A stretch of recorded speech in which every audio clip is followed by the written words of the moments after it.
নমস্কার। আজ রবীন্দ্রনাথ ঠাকুরের জন্মদিন উপলক্ষে আমি একটি আবৃত্তি নিবেদন করতে চলেছি। কবিতার নাম হারিয়ে যাওয়া।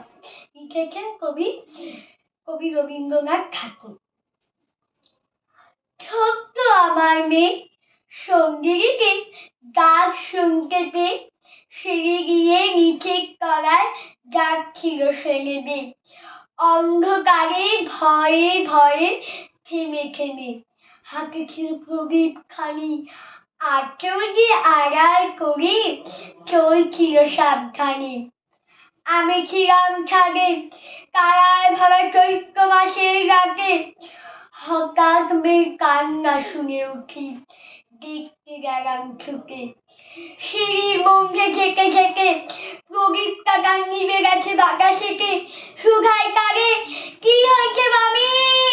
সেকে নিচ থেকে হারিয়ে গেছি আমি। তারায় ভরা চৈত্র মাসের রাতে ফিরে গিয়ে ছাদে, মনে হলো আকাশ পানিতে আমার বামের মতোই যেন অমনি কি এক মেয়ে।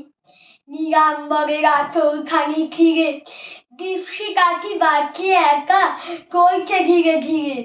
নিত্য যদি আলো তবু হঠাৎ দেব খানি, আকাশ ভরে উড়তে থেকে হারিয়ে গেছি আমি। নমস্কার।